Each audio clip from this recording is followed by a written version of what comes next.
এদিকে ভারতের ফাঁদে আটক তারেক রহমান, ফেঁসে গেলেন খলিলুর রহমান। শেখ হাসিনার জন্য মোদির নতুন ছক। হঠাৎ একই কাণ্ড ঘটালো নিষিদ্ধ ছাত্রলীগ।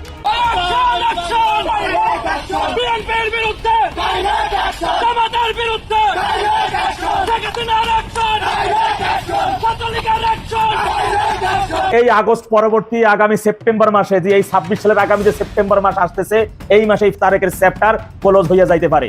ওই ভাইকে যাইতে পারে লন্ডনে। ভারতের পক্ষ থেকে এরই মধ্যে তারেক একটা চিঠির মাধ্যমে নির্ধারিত 4 দিন সময় বেঁধে দিয়ে ওর কপাল বরাবর একটা সিল মেরে দেওয়া হয়েছে। তারেক রহমান নাকি এই বিষয়গুলো খলিলুর রহমানের এই ষড়যন্ত্রগুলো জানতে পেরেছেন এবং গতকালকে তাদের মধ্যে ক্ষুব্ধ বাঘ বেতনটা পর্যন্ত হয়েছে। এখন তারেক রহমান যদি বাঁচতে চান, আপনার বাঁচবার একটি পথ, এই খলিলুর রহমানকে অপসারণ করুন এবং তাকে অ্যারেস্ট করুন। ঠিক সেই সময় আগুন জ্বালিয়ে মহাসমরে মহাসড়ক অবরোধ করার ঘটনা ছাত্রলীগ ঘটাচ্ছে। তারা কি তাহলে ভেতরে ভেতরে বড় কোনো প্রস্তুতি নিচ্ছে? গতকালকে এই ঘটনা ঘটে। ছাত্রলীগের নেতাকর্মীরা মিছিল নিয়ে ঢাকা খুলনা মহাসড়কের সাম্পান রেস্টুরেন্টের সামনে অবস্থান নেন।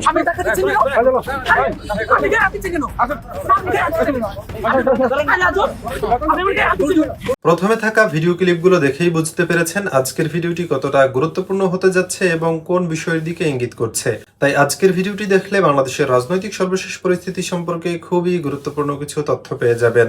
ধৈর্য ধরে সম্পূর্ণ ভিডিওটি দেখার অনুরোধ রইল। তার আগে ছোট করে একটি অনুরোধ, আপনারা যদি এই ধরনের রাজনৈতিক ভিডিওগুলো দেখতে পছন্দ করে থাকেন, অবশ্যই চ্যানেলটি সাবস্ক্রাইব করে পরবর্তী ভিডিওটি সবার আগে পাওয়ার জন্য বেল আইকনটি অল করে দিবেন। চলুন দর্শক, কথা না বাড়িয়ে একটি লাইক দিয়ে একে একে সেই ভিডিওগুলো দেখে আসি।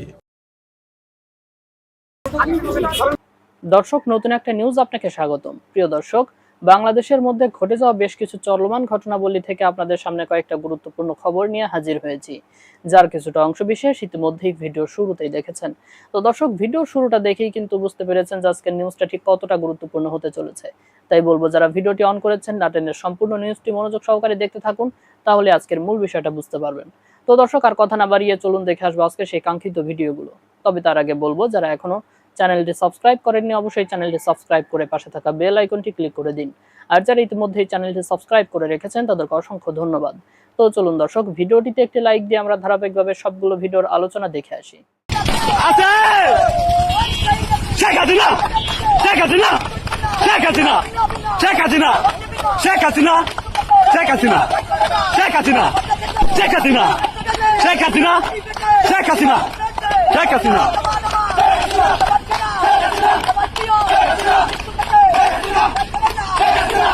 পেট্রোল দে, পেট্রোল তো।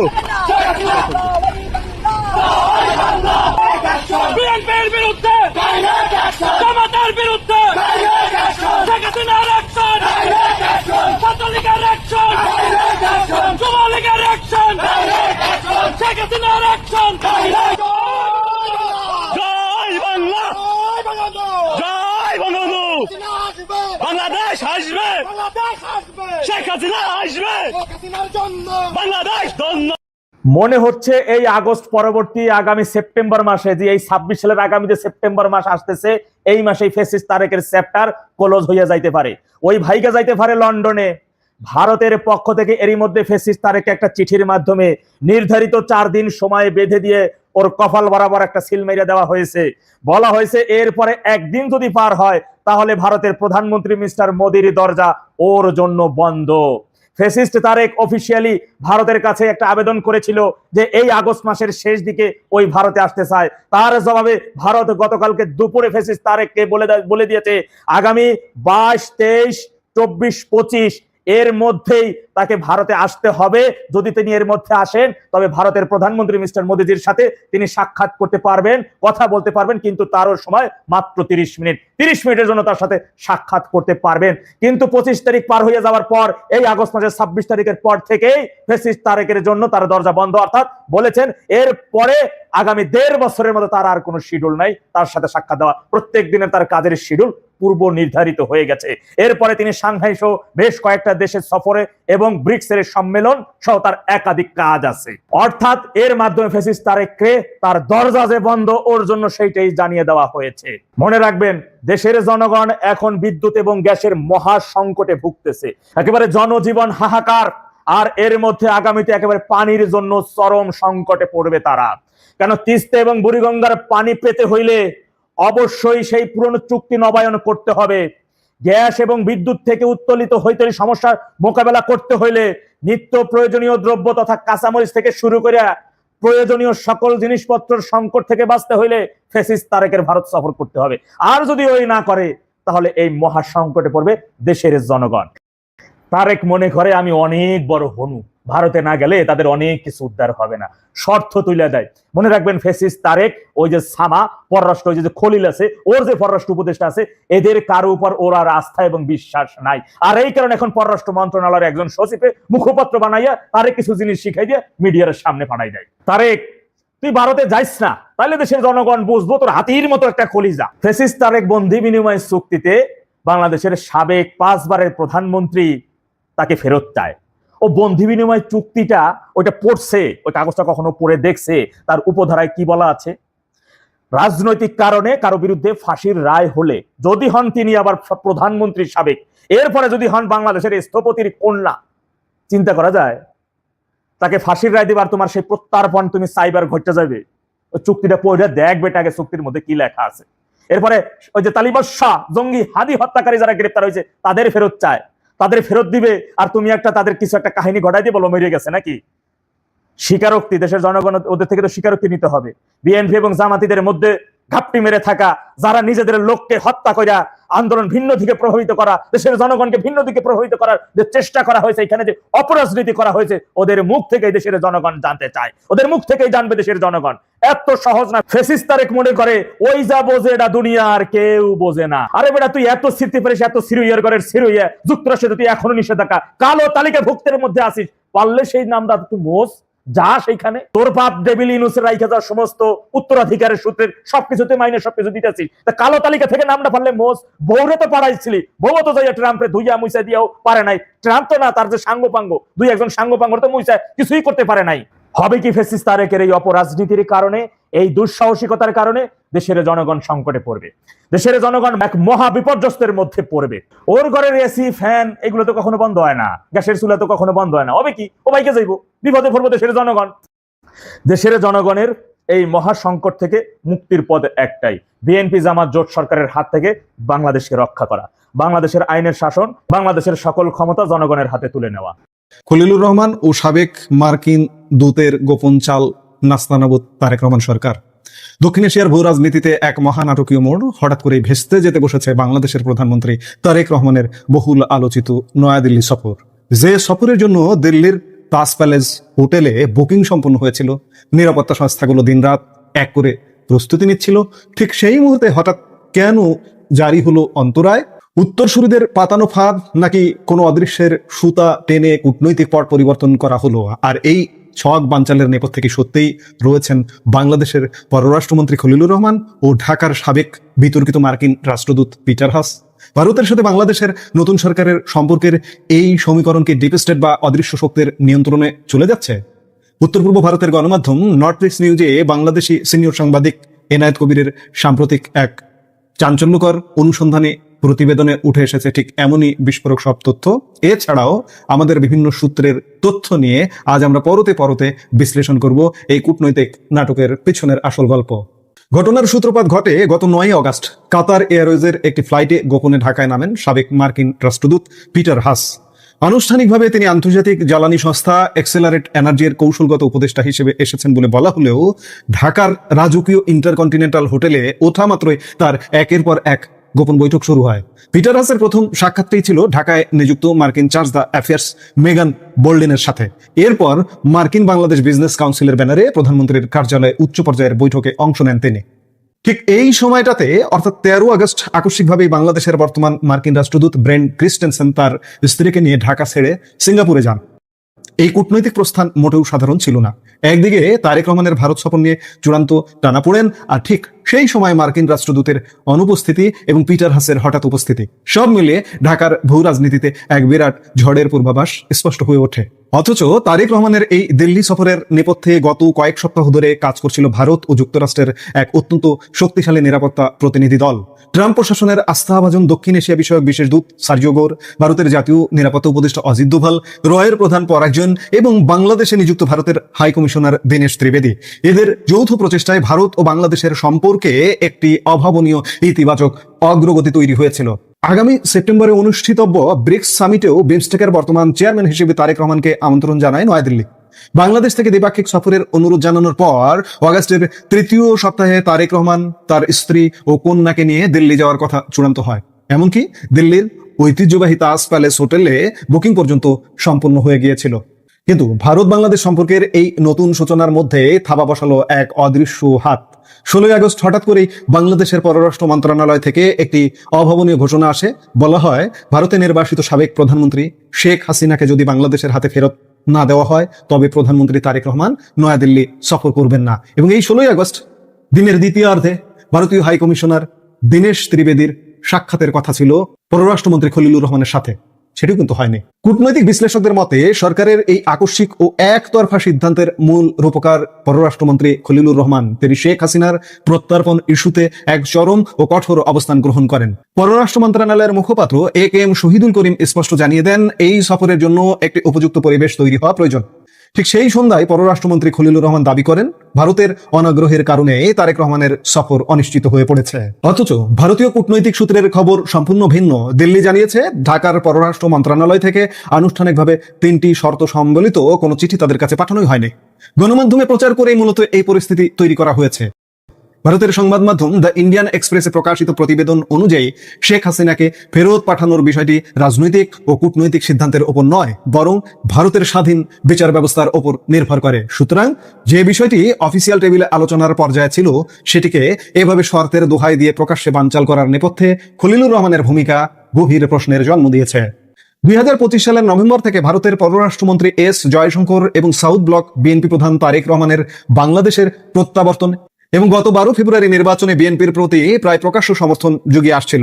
উদ্দেশ্য ছিল আঞ্চলিক স্থিতিশীলতা ও নিরাপত্তা নিশ্চিত করা। কিন্তু নির্বাচনে জিতে তারেক রহমানের সরকার গঠনের 6 মাস পেরিয়ে গেলেও ভারতের প্রধান দাবি অর্থাৎ ভারতের নিরাপত্তা সংক্রান্ত ঝুঁকি নিয়ে ঢাকার পক্ষ থেকে কোনো কার্যকর সমাধান মেলেনি। সম্প্রতি জাতিসংঘের নিরাপত্তা পরিষদ পর্যন্ত বাংলাদেশে আল কায়েদার সম্ভাব্য আঞ্চলিক ঘাঁটি গড়ে ওঠার বিষয়ে ভারতকে সতর্ক করেছে।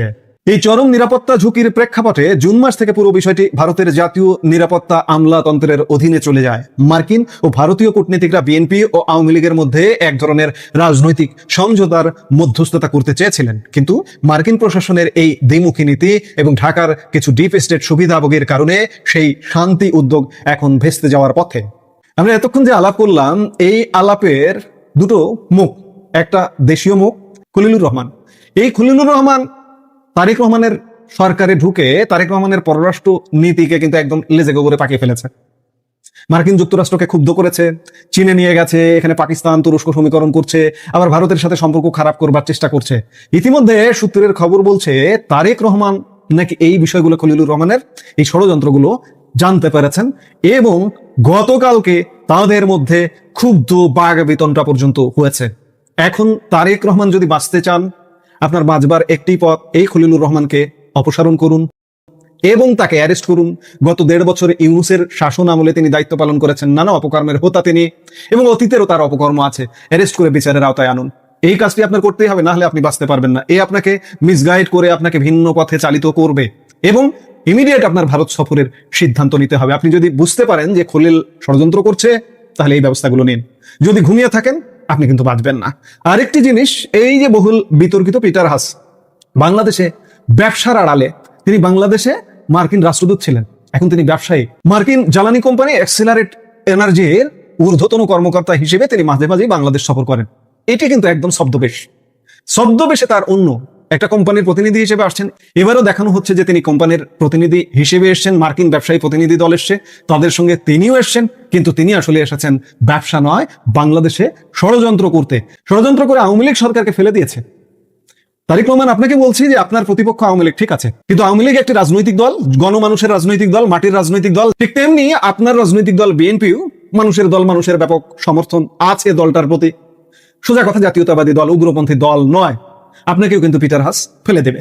খলিলুর রহমানকে যেমন অপসারণ করা, অ্যারেস্ট করা দরকার, আপনি যদি বুঝতে পারেন ষড়যন্ত্র করছে আপনার বিরুদ্ধে, ঠিক তেমনি পিটার হাসের বাংলাদেশে প্রবেশ একদম নিষেধাজ্ঞা দিতে হবে, পার্সোনা নন গ্রাটা করে দিতে হবে। এছাড়া এই পিটার হাসের ষড়যন্ত্র থেকে আপনি বাঁচতে পারবেন না। আর একটু আগে যেটি বললাম, ইমিডিয়েট ভারত সফরের সিদ্ধান্ত নিন, নাহলে কিন্তু বাঁচার উপায় নেই। সবকিছু মিলে আজ স্পষ্ট বোঝা যাচ্ছে যে পিটার হাসের ঢাকা সফর এবং খলিলুর রহমানের এই অনমনীয় অবস্থান আসলে ডক্টর ইউনূসের নেতৃত্বাধীন সাবেক অন্তর্বর্তীকালীন সরকারের ভারত বিরোধী পররাষ্ট্র নীতিতে ফিরে যাওয়ারই শামিল। কিন্তু প্রশ্ন থেকেই যায়, তারেক রহমান কি সত্যিই এই ডিপ স্টেটের ফাঁদে পা দিলেন, নাকি তার নিজের সরকারে খলিলুর রহমানের মতো ছায়া খেলোয়াড়রা কলকাঠি নাড়ছেন? বাংলাদেশের রাজনীতিতে এই মুহূর্তে মূলত আলোচনা বলতে দুটো। একটা হচ্ছে যে আমাদের প্রধানমন্ত্রী ভারত সফর বাতিল করেছেন, সেটা আর হবে কিনা, ভারতের সঙ্গে সম্পর্ক কোন দিকে যাবে, আর শেখ হাসিনার ফেরত আসা, ফেরত চাওয়া কিংবা তার ফিরতে চাওয়া, আওয়ামী লীগের রাজনীতি, এই দুটোই মূলত বাংলাদেশের রাজনীতিতে প্রধান আলোচ্য বিষয়। এবং এই সব কিছুর মাঝে বাংলাদেশের বিভিন্ন জায়গায় আমরা দেখছি যে 15 আগস্টকে কেন্দ্র করে তো একটা উত্তেজনা ছিলই। 15 আগস্টের পরেও বাংলাদেশের বিভিন্ন জায়গায় আওয়ামী লীগের বিক্ষিপ্ত বেশ কিছু কর্মসূচি দেখছি। 15 আগস্টে সারা দেশে আওয়ামী লীগ কিন্তু চুপচাপই ছিল, মোটা দাগে বলা যায় যে চুপচাপ ছিল। তারা তাদের কোনো ধরনের কর্মসূচি ঘোষণা করেনি, এমনকি শেখ হাসিনা পর্যন্ত কোনো বার্তা দেননি। হয়তো তারা একটা কৌশল নিয়েছিলেন, অপেক্ষা করছিলেন যে সরকার এই মুহূর্তে যেহেতু ভারত সফর করছে এবং সেখানে এক ধরনের সমঝোতার কথা বলা হচ্ছে, সেই কারণে এবারের 15 আগস্টে তারা কোনোভাবেই কোনো উত্তেজনাকর পরিস্থিতি তৈরি করতে চায়নি। কিন্তু 15 আগস্ট পেরোনোর পরে একের পর এক আমরা দেখছি, গতকালকেও আমরা আলোচনা করেছিলাম বাংলাদেশের বেশ কয়েকটা জায়গায় আওয়ামী লীগের বিভিন্ন ব্যাপার স্যাপার, সেখানে 16 বছরের এক কিশোরকে গ্রেপ্তার করার ঘটনা নিয়ে আলোচনা করেছিলাম। এবার দেখলাম যে মহাসড়ক অবরোধ করলো আওয়ামী লীগ, ছাত্রলীগ, মূলত ছাত্রলীগ। এরকম একটা অবস্থায় যখন তাদের রাজনীতিতে ত্রাহি অবস্থা, ঠিক সেই সময় আগুন জ্বালিয়ে মহাসমরে মহাসড়ক অবরোধ করার ঘটনা ছাত্রলীগ ঘটাচ্ছে। তারা কি তাহলে ভেতরে ভেতরে বড় কোনো প্রস্তুতি নিচ্ছে? কি বলছে তারা? তাদের শিরোনামটা দেখে নিন। তারা বলছে যে কাশিয়ানীতে নিষিদ্ধ ছাত্রলীগের ঢাকা খুলনা মহাসড়ক অবরোধ। ঢাকা খুলনা মহাসড়ক অবরোধ করেছে, বিরাট ব্যাপার, মানে, এবং সেটা দিনের বেলাতে। ছবি তো দেখলেন, ছবি সহ তারা দিয়েছে। সেখানে আমরা ছবি দেখছি, শেখ হাসিনার ছবি, বঙ্গবন্ধুর ছবি এবং একটা ব্যানার, এবং তার সামনে আগুন জ্বলছে। গোপালগঞ্জের কাশিয়ানীতে, গোপালগঞ্জে এই ঘটনাটা ঘটেছে। খুলনা ঢাকা মহাসড়কে আগুন জ্বালিয়ে অবরোধ ও বিক্ষোভ মিছিল করেছে ছাত্রলীগের নেতা কর্মীরা, যারা নিষিদ্ধ রয়েছে। গতকালকে এই ঘটনা ঘটে। ছাত্রলীগের নেতাকর্মীরা মিছিল নিয়ে ঢাকা খুলনা মহাসড়কের সাম্পান রেস্টুরেন্টের সামনে অবস্থান নেন। সাম্পান কিন্তু খুবই বিখ্যাত একটা রেস্টুরেন্ট। আমরা যারা ঢাকা থেকে খুলনা কিংবা ওই অঞ্চলে সফর করার অভিজ্ঞতা যাদের রয়েছে, তারা জানেন যে গোপালগঞ্জের সাম্পান রেস্টুরেন্ট, সেখানেই প্রায় সমস্ত গাড়ি, বিশেষ করে ভালো ভালো গাড়িগুলো সেখানেই যাত্রা বিরতি করে এবং ওখানে 20 মিনিট 30 মিনিট সবাই একটু রেস্ট নেয়, নাস্তা করে, এটা করে ওটা করে। ভাগ্যিস সাম্পান রেস্টুরেন্টে ভাঙচুরের ঘটনা ঘটেনি। সেখানে অবস্থান নেন তারা। এ সময় বিক্ষোভকারীরা জামাত ও বিএনপির বিরুদ্ধে বিভিন্ন ধরনের স্লোগান দেন। বেশ বড় ঘটনা। জামাত বিএনপি যারা প্রচন্ড শক্তিধর এখন, তাদের বিরুদ্ধে স্লোগান দেওয়া হচ্ছে। এর এক পর্যায়ে তারা ঢাকা খুলনা মহাসড়কে আগুন জ্বালিয়ে বিক্ষোভ করে। কিছুক্ষণ মহাসড়কে অবস্থান করার পর বিক্ষোভকারীরা চলে যান। এই সময় বিক্ষোভের একটি ভিডিও ধারণ করে সামাজিক যোগাযোগ মাধ্যমে ছড়িয়ে দেওয়া হয়। বিক্ষোভের কারণে বেশ কিছু সময়ের জন্য ঢাকা খুলনা মহাসড়কে যান চলাচল বন্ধ থাকে। বর্তমানে পরিস্থিতি স্বাভাবিক রয়েছে, আর কোনো ঝামেলা হয়নি পরবর্তীতে, এমনটা জানিয়েছে পুলিশ। এটা কিন্তু গত 2 বছরে প্রথম ঘটনা ঘটলো। মানে এই গোপালগঞ্জে ওই শেখ হাসিনার মৃত্যুদণ্ডের যে রায়, সেই রায় ঘোষণার আগের দিন শাটডাউন কর্মসূচিকে কেন্দ্র করে গোপালগঞ্জের বেশ কিছু জায়গায় গাছ কেটে রাস্তা অবরোধের ঘটনা ঘটেছিল। কিন্তু সাধারণ একটা দিনে এই ঘটনা প্রথমবারের মতো ঘটলো যে তারা রাস্তা অবরোধ করলো এবং আগুন জ্বালালো। কাশিয়ানী থানার ওসি মাহফুজুর রহমান বলেছেন, হঠাৎ কয়েকজন ছাত্রলীগের নামধারী ব্যক্তি সড়কে ব্যানার নিয়ে মিছিল করেন, টায়ারে আগুন জ্বালিয়ে কিছু সময় যানবাহন চলাচলে বিঘ্ন সৃষ্টি করেন। বিষয়টি গুরুত্বের সঙ্গে বিবেচনা করে আইনি পদক্ষেপ নেওয়া হচ্ছে, গ্রেপ্তারের অভিযানও চলছে, এমনটা জানিয়েছেন। কিন্তু আমরা বেশ কিছু বলতে, আমরা যদি এই অবস্থানটা দেখি, সেখানে মোটামুটি 20-30 জনের একটা উপস্থিতি দেখাই যাচ্ছে ছবিতে।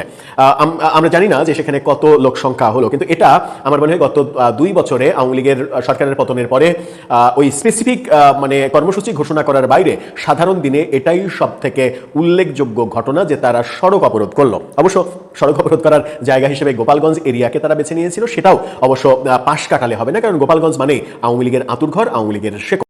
এই ভিডিওগুলো দেখছিলেন, এ সম্পর্কে আপনাদের মতামত কমেন্টে লিখে পাঠাবেন। ভিডিও ভালো লাগলে চ্যানেলটি সাবস্ক্রাইব করে আমাদের সাথেই থাকতে পারেন। এতক্ষণ সাথে থাকার জন্য ধন্যবাদ।